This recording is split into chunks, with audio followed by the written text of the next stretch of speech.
In this lecture, we'll discuss digital advertising foundations in more detail. Digital advertising is not just for companies that are in online retail, but for every company, no matter what business you are in. Let's start with consumer in mind. A consumer, as they decide to buy a new product or a new service, goes through a series of steps from becoming a non buyer to a buyer. Psychologists and marketing professionals have studied this process in great depth. No matter which model you look at, all of us agree that a consumer does not go from being a non buyer to a buyer in just one step. There are a series of steps. First step is attention. The next step is potential interest in the product or the service. After one goes through that step, there is a possible desire to buy a product or a service. And finally, the consumer takes action and either buys the product or doesn't buy the product. In any one of these stages, you may lose the consumer. So I think it's very important that we carry the consumer through all these stages of the decision making process: attention, interest, desire, action. Oftentimes, this is referred to as the AIDA model.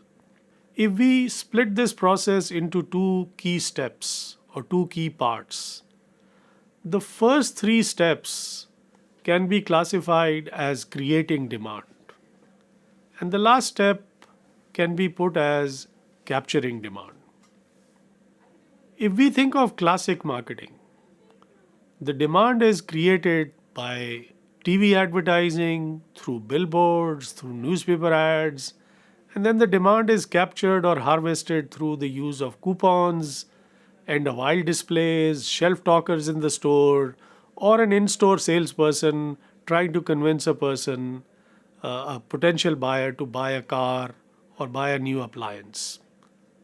When we look at digital marketing, we have a set of tools available to us that are different than the tools available to a traditional marketer.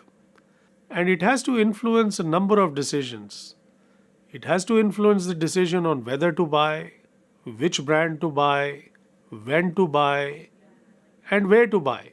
So, whether to buy is whether I should buy this car or not, which brand to buy is whether I should buy a Mercedes or a Toyota, when to buy is should I buy it today, this week, or should I just postpone it till a month later? And then where to buy could be, should I go to my local Mercedes dealer, or should I put a note out on the web to all Mercedes dealers in the area to see which one has the lowest price? All these are parts of the consumer decision making process. The tools available to the digital marketer are different. So let's try to look at what those tools are first, and then see which part of the demand process they fit in, whether they fit in more in create demand or capture demand. So, search ads. An example of a search ad could be a person is thinking of buying a shoe, and puts in the search words in either the Google or any other search engine of choice and say, I want to buy a pair of shoes, and some results show up. Search engine optimization is the process by which a company improves its website so that their rank order in Google's mind is higher. You can put up display ads, you can put up social media ads, you can engage in retargeting campaigns, and we'll talk about each of these as we go on. And many of you may already be aware of some of these. Email marketing. A company can put up a video of a person trying a new shoe and feeling good about it. You can have blogs and social media posts. You can have mobile apps. And then you can also improve your conversion rate by trying different types of messages. Now let's look at each of these tools that are at the disposal of the digital marketer and see whether they fall under creating demand or capturing demand. Search ads is predominantly to capture demand. Person is already thinking of buying a shoe. We are encouraging or optimizing the person to buy our shoe. Search engine optimization is very similar. We want our search result to show up higher. Display ad is very similar. If you look at social media ads, it probably, in my view, does a little bit of both. but again, more towards capturing demand. Retargeting campaigns, again, is designed to capture demand. Email marketing can probably do both, create demand as well as capture demand. Videos, blogs, and social media posts are more towards creating demand, but probably not as strong as TV ads. Apps can do both, and conversion rate optimization is clearly to capture demand. Now, if you look at each one of these tools available for the digital marketer, it's not hard to see that much of digital marketing is geared towards capturing demand. Now, as we think about this, uh, there are some advantages of that. If we focus on capturing demand, we are focusing on results, which is what most companies are concerned about, is sales.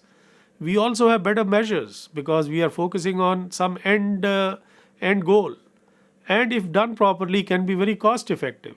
If not done properly, of course, no method is good. But it also has many disadvantages. It does not expand the market. People have argued through careful research that it is often poorer at brand building. It may not impact loyalty.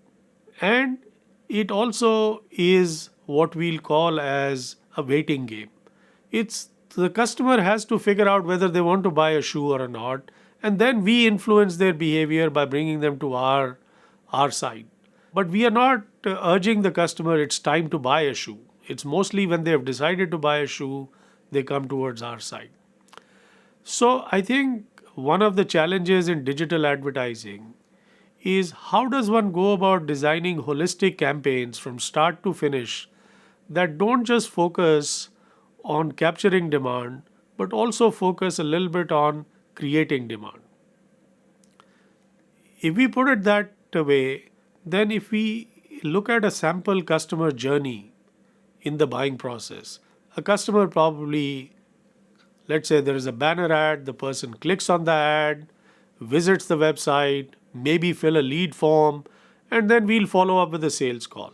This is more for a business to business product or a service. But same thing could be done for a consumer product. A holistic campaign must include some top of the funnel messaging. It should also focus on conversion rate optimization through better A/B testing. So, what do we mean by A/B testing? We try one messaging versus another. We can have one message which is more emotional, another message that is more rational. A rational message could focus on price comparisons. An emotional message could focus on how good the person looks in a shoe or how well does the shoe match with their other clothes. You could also, instead of doing A/B testing, which is testing one variable at a time, there are instances where you can do multivariate testing. And then you can also do campaign segmentation. A holistic campaign also includes retargeting. Messages to those who have expressed interest by clicking on the ad can be sent, and there are very many methods to do that. There are many technologies available for us to do retargeting. And then emails to those who submitted forms could also be used. Typical digital advertising is designed towards capturing demand. There is nothing wrong in that. Capturing demand is very important. But one of the things we are trying to do through improved digital advertising is to create a better balance between creating demand and capturing demand. This is something that can be done in traditional marketing a little bit better, and the aim is to do the same in digital marketing also.